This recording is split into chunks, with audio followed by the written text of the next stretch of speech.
warra federaalaatiin dhuma, faannoodhaan dhuma, warra biraatiinis dhuma jechuudha. It is very sad. Dhiini Oromoo, dargaggeessa Oromoo, koornara akka bishaanii gadiin iyyaaneen hin jiru.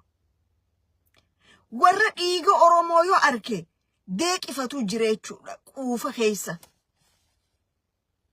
Warri biraa ummata isaanii falmu qaban, ummata isaanii boo'u qaban. Akka amma boochiftoota warra Amaaraa kana odoo nam tokko irraan du'in paarlamaa keessa taa'anii booyanii jechuudha. Nama akkasitti illee dhumaatii keenyaaf boo'uu dhabne jechuudha. Dila amataa kana, ama 7-8 kana bakka bu'ii maal jedhama marii bakka bu'oota ummataa. Bakka bu'oota ummataati miti bar bakka bu'oota garaa isaaniiti. Caffee bakka bu'oota garaa isaanii kun waggaa waliin dhufan takka isaanii waan Oromoo haasawa gartanii takka isaanii faannoon ummata fixu jirti. Waraanni federaalaa ummata keenya fixu jira jedhamee dubbatame dhageessanii bara ilmi namaa garaa isaa qofaa jiraatu saba isaatiif dhimma hin qabne keessa jirra jechuudha. Garuu saboonni nu keessa jiran garaa isaaniirra aananiiti akkamitti Oromiyaa fuunee ta'iisaatii fi ta'uu gaadeen goona jedhanii ganama galgala qabsoo jiranii jechuudha. Arra dhiiga cinaasan keessatti ilmaan jaarsoo ganneqamaa jiru namni dubbachaa jiru ni jira. Dhiiga ilmaan itoo walla Harargee dhiyaa ganneqamaa jiru ni jira. Dhiiga ilmaan Afran Qalloo Bahar ganneqamaa jiru. Dhiiga ijoollee Maccaa, dhiiga ijoollee Tuulamaa, dhiiga ilmaan Bareentoo, Boorana Moyyaale ganneqamu jiru. Walii galatti dhiiga ilmaan Oromoo ganneqamu jiru kanaaf namni dubbachuu jiru ni jira, hin jiru jechuudha. Warri ganda Amaaraa dhaqees akkamitti Abiyyi darbinee itti aanaa nu gootanii akkamitti Amaara duudarra isin kaayyannee kiiloo 4 isin geessinaadha hojii mari'atan. Warri Tigree hojii mari'atus kalee OPDO harkattanii arraas nuutu seelirra jira. Nu bitadhaati nu qonyarra isin kaayyatee kiiloo 4 isin geessaa jechaanii jira. Tokkoosi kawaan Oromoo haasawaa jiru ni jira. Nama kalee Oromoo julmaan saba Oromoo kana saba gaarii kanarratti Oromummaa jee dhumaatii saba labsaa ture warra akka eenyu namicha isaatirra dalagaa ture sadi wajjin haasawaati Oromoo bakka takkaan naagea. Warri kunii fi warri san garaagarummaan qaban. Tanaafin Oro faannoo jedhan 2018 Oro faannoo Oro Amaaraa ture. Arra garuu Oro faannootu jira jechuudha. Oro faannoo gaafa faannoon julmaan ummata keenya fixxu qaamni tokko hin dubbanne jechuudha. Gaafa ummata keenya manoo jiguban tokko hin dubbanne jechuudha. Okay? Kanaaftu deemu jira jechuudha. Kara kaaniin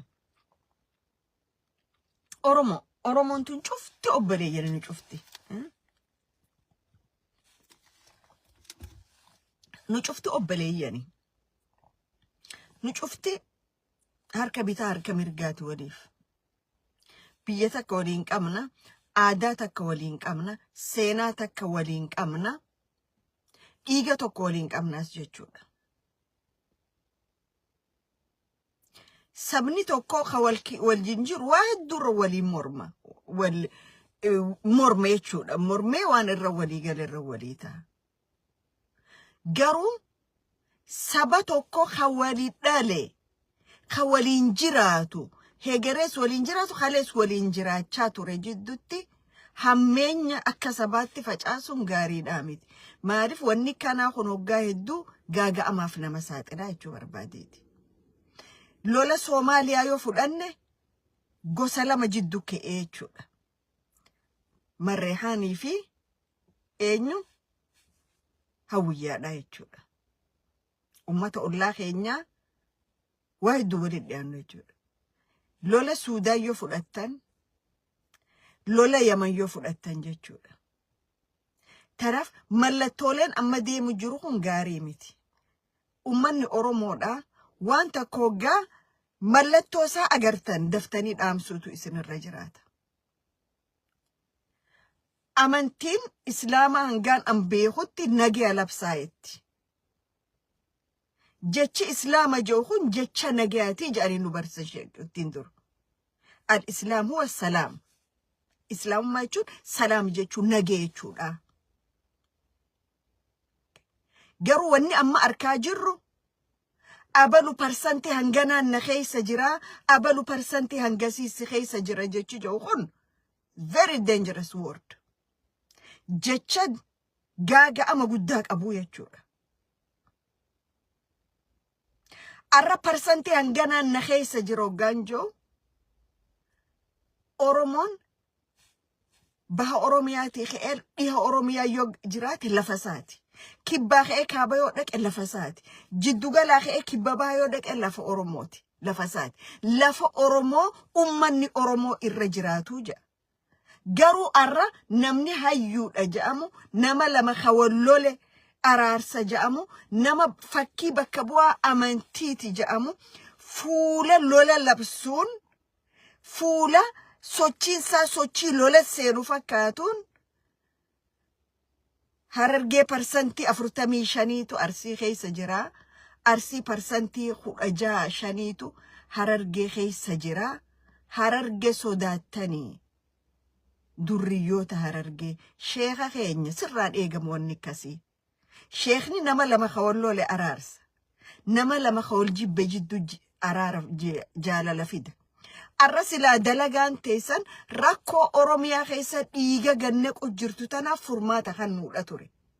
Arra silaa dalagaan teessan lafa Oromiyaa daangaa Baalee kam naannawa 5 ol Ogaadeen fudhate lafti tun teenye jechuun sirra ture.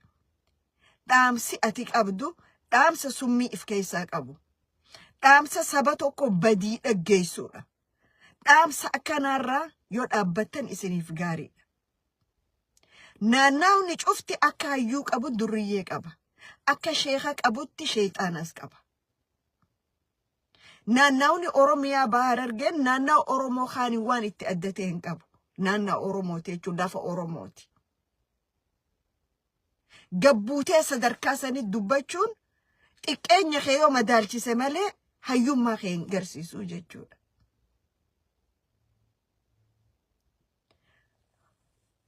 Ilmi namaa yoo ilmii qabaate ilmiinsaa ta hawaasa jaartu, ta hawaasa jidduu nagaa fiddu, ta hawaasa jidduu tasgabbii fiddu, hawaasa amantii tokko qabu dhiisa amantii adda addaatu walif fidee ka bakka takka teessisee waan nagaatirra mari'achiisuudha.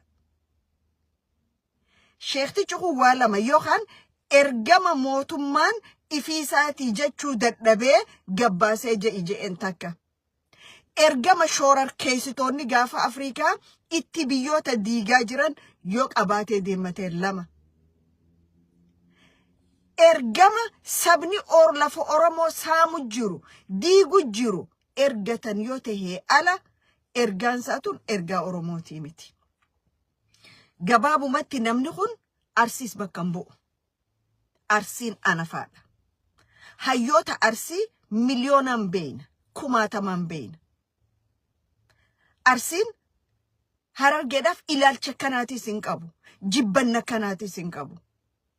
Hayyoonni Arsiitii fi hayyoonni Harargee ilmaan bareentooti lachuu Arsiin angafa bareentooti.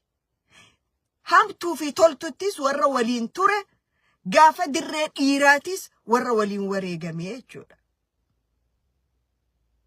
Tanaaf mootummaan yoo jiraate ummata wal horee waliin jiraate jidduutti warra lola akkanaa labsan akkana marraadha. This is sign of the civil war. Parsantii 45 nu keessa jira. Parsantii 15 qofaan nuti isaan keessa jira. Maal sodaattan? I think sila survey inni godhetun bakka inni itti survey godhee fi itti baha survey sanii silaanuu kannee gaariidha. Amaarri meeqaa gobba keessa jira. Amaarri meeqaatu asallaa keessa jira. Amaarri meeqaa shaashamannee keessa jira. Sabni tokko wal keessa qubataaf hin jiru. Oromoon parsantiin 45 zoonii baharraa yoo Arsii keessatti jiraate rakkoo maali? Ka warra kaanii maa kana sin danfisin, sin gubin, sin belbelchin. Tanaaf Arsii baha Oromiyaa parsantii 45 miti 99 yoo jiraatan lafti san lafa isaaniiti jechuudha. Garuu parsantiin ati jette tokko ni sobde sheekha, ni sobdeen siin jedha. Ni silaa akka Oromootti ni dogoggorte namaan jedhan ni sobde namaan hin jedhani. Garuu lola labsiteef ati ni sobde. Oromoo Harargeen parsantiin 45 Arsii keessa jira taanaan Harargeen qullaadhaa ukaa fudhatamtee uummata biraatiitu harkaa qabaa jechuudha. Kanaaf an ammallee uummata kiyya wanneen hin dhaammadhu. Uummanni Oromoo kalees akka Oromoo waliin ture har'aas akka Oromoo waliin jira jechuudha. Nama lamaa fi kan ummata tokko bakka hin buune naannawa san reflect hin goone ummata Arsii kana godhe ijoollee Arsii kana godhe jedhanii akka afaan walitti hin dheeraanne. Nuti Arsii yenna aruusii Amaaraa jedhanii beeyna. Namichi kun jalqabumaa maqaa Oromoo Arsii aruusii jedhee yaame inni kunu Oromoo mitiin jedhan. Inni nu warra ummata Oromootiin aruusii jechaa ture jechuudha. Maqaa Arsoomaa fi Arsii san irraa fuudheeti jechuudha. Ani waan ummata kiyya wali buusu yeroo hunda duraan dhaabbadha.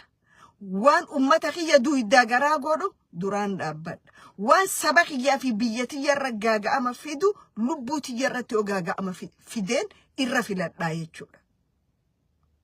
Okay. Kanaaf lolli abbootii amantaatiin zoonii naannoo lameen kanarra labsamaa jiru warri mootummaadhaa ifiin jettan waan kana yoo harka keessaan qabaanne warroonni kana akkuma gartee warri kan qaama qullaa ifi hayyamtanii TikTok awwaardii ifumaa qopheessitanii fi ifumaa balaan akka biyya sanii guddattu warra dhiyaarraa ajandaa fudhattanii seentanii mirga kannitanii gaafa uummanni hojii fuutanii dhagalchitanii kanaas yoo ganama green light kannitanii fi kibba bahaatii fi baha waliin naqaa uummata Arsiitiif uummata Afran Qalloo kaa'itu humbanna waliin naqaa achi booda shoorar keessitoota ennee waagoonaa yettanii yoo dhaamsa kara isaatiin hin dabarfatin ta'e namichi kun seera jalatti kuummataa oolu jechuudha. Kana booda qeensi tokko yoo naannawa tokko irraan kanarraa waatee duula kana namicha kana keessa harka qabaa jechuudha. Arra jibbanna warri kanaa oofaniini joolleen teenya ta addunyaa irraa cufamtee waan biraa keessa jirtu karaan taanetti wal miidhaa jirti jechuudha biyyoota ollaa keessatti. Kanaaf rabbi ijaa abbootii hayyoota qaba naannawni kun hayyoota qaba beeytoota qaba. Kanaaf hayyoonni keenya manguddoon sikomandoo manguddoon Afran Qalloo ituu waan kana odoo wanni kun lafan qabanne hatattamaan waan namichi kun labse kana akka dura dhaabbataniin isin gaafadha.